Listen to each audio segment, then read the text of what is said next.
Happy Days wasn't just a sitcom, it was a full-blown cultural phenomenon. From the Fonz's iconic "Aye" to diner booths and leather jackets, it defined cool for an entire generation. But behind the laughs and 1950s nostalgia were some seriously unexpected twists. From bizarre behind-the-scenes battles to one actor's brush with space travel, these are the kinds of stories even the biggest fans have never heard. Get ready for 10 wild, weird, and absolutely true facts about Happy Days. And trust me, fact number 6 is the one that changes everything you thought you knew about the Fonz. Let's dive into the jukebox of secrets. Over to the left. Hey. Fact 1. Cunningham, that is the saddest face I have ever seen. Before he became a legendary director, Ron Howard was still just a teenager figuring things out. He took the role of Richie Cunningham not because he loved the script, but because he needed tuition money. Howard had already starred as Opie on The Andy Griffith Show, but he wasn't sure if he wanted to stay in showbiz. His plan was to act just long enough to fund his film school dreams. Ironically, Happy Days turned out to be one of the biggest shows of the decade.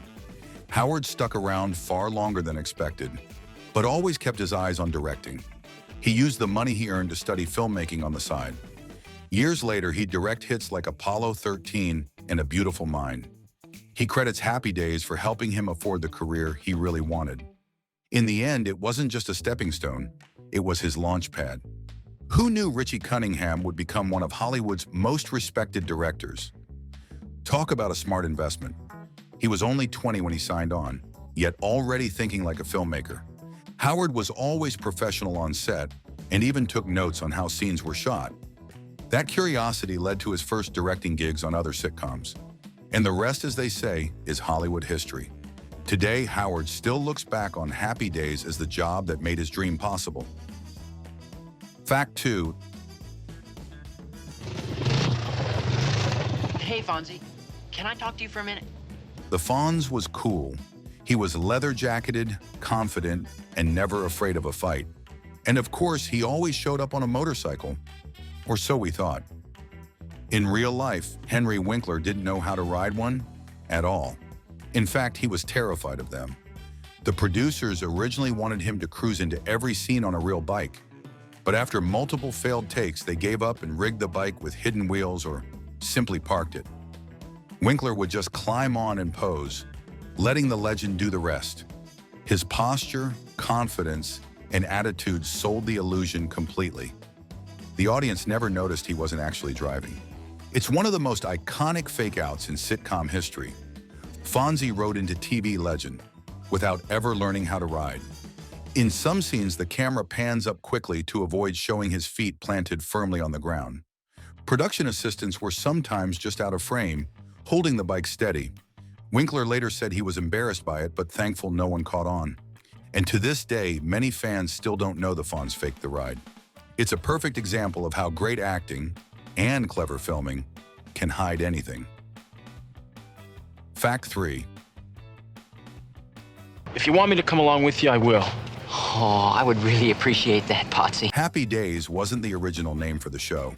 Not even close. Early drafts had titles like Cool, The Thing of It Is, and even New Family in Town. None of them quite captured the nostalgic 1950s vibe the creators wanted. The working title Cool was meant to highlight the coolness of youth culture, especially the Fonz. But test audiences found it vague and unmemorable. Eventually, creator Gary Marshall landed on Happy Days, a name that felt simple, warm, and full of retro charm. It immediately clicked with viewers when the pilot aired. The theme song was even changed to match the new title. That upbeat Sunday Monday Happy Days became an instant earworm. The title helped the show stand out from other family sitcoms of the time. It reminded audiences of better times, even if those times were fictional. And without that last-minute change, Happy Days might never have made history. Gary Marshall reportedly fought hard for that title, believing it had emotional pull. ABC was initially hesitant, thinking it sounded too soft or generic, but after the pilot tested well, they embraced it. The name Happy Days turned out to be one of the most marketable titles in TV history, and it all started as a backup idea. Fact 4.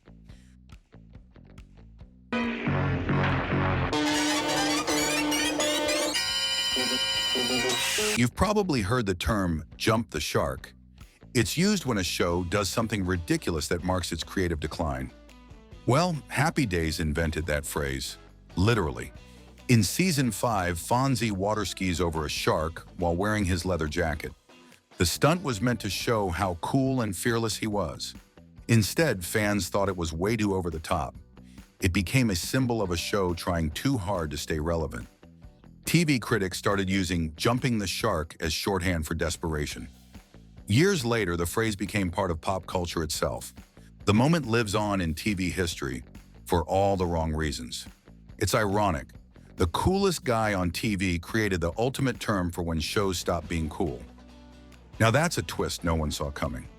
The scene was shot in California, not Wisconsin, adding to the surreal vibe. Winkler did some of the skiing himself, though stuntmen handled the jump.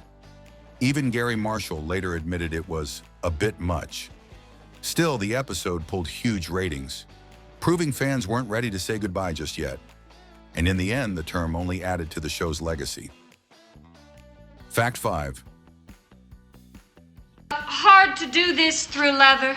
I'll take it off for you. Now here it is. Now here it is. Believe it or not, the Fonz's signature leather jacket wasn't allowed on screen at first. ABC executives thought it looked too rebellious, even dangerous. They worried the jacket made Fonzie seem like a criminal instead of a lovable greaser. So for early episodes, they insisted he wear a windbreaker instead. Henry Winkler hated it, and fans thought something was off. Eventually, Gary Marshall found a loophole. He convinced the network to allow the leather jacket only if Fonzie was near his motorcycle. The reasoning? It was safety gear. From then on, the jacket stayed, and the Fonz became an icon. Today, that jacket lives in the Smithsonian Museum. It's one of the most recognizable pieces of wardrobe in TV history, and it almost never made it past the censors. Winkler later joked that Fonzie without the jacket was like Superman without the cape. Even fans wrote in asking why he wasn't wearing leather. Once the rule changed, it became a key part of his identity, and ABC never questioned it again. It became the single most important item in Fonzie's entire look. Fact 6.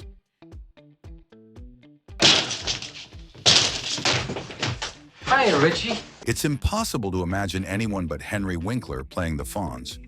But he wasn't the network's first choice, or even close. ABC originally wanted a tall, blonde, all-American type for the role.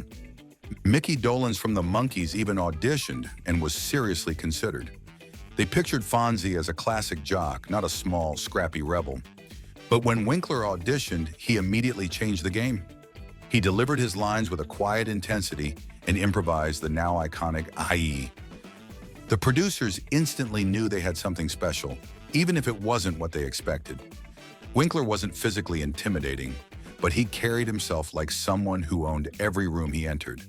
His Fonzie had charm, depth, and vulnerability underneath the leather jacket. He wasn't just cool, he was human. ABC executives hesitated at first, but test audiences loved him. Once the show aired, it became clear nobody else could have been the Fonz. Henry Winkler's version redefined cool for an entire generation, and he proved that attitude beats height any day. The role earned him Emmy nominations and made him a household name for life. Fact 7. Yes, this really almost happened, and technically it did. In the late 70s, sci-fi was taking over pop culture thanks to Star Wars. ABC decided Fonzie needed to jump on the bandwagon, literally. They greenlit an animated cartoon called The Fonz and the Happy Days Gang. In the show, Fonzie, Richie, and Ralph travel through time with a girl from the future. They even had a talking dog robot named Mr. Cool. Henry Winkler and Donnie Most voiced their characters, but even they admitted it was bizarre. The cartoon aired on Saturday mornings starting in 1980. It only lasted 2 seasons before being canceled. Fans were confused, critics were baffled, but kids loved it for a short while. It was one of the strangest spin-offs in TV history. And yes, Fonzie literally traveled through time while still wearing his leather jacket. Nothing says versatile hero like surviving prehistoric dinosaurs one week and alien planets the next. Today, the cartoon is a rare collector's item among die-hard Happy Days fans. Proof that the Fonz could survive anything, even outer space. And somehow, he never spilled his hair gel once. Fact 8. I am Mark from Mark.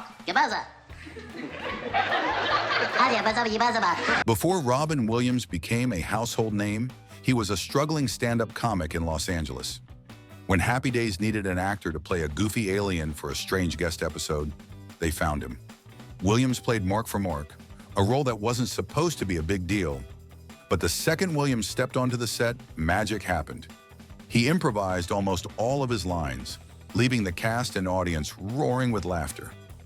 The episode was an instant sensation and showed just how unique Williams' talent really was. Producers realized they had lightning in a bottle and immediately greenlit a spinoff. Mork and Mindy was born and became one of ABC's biggest hits.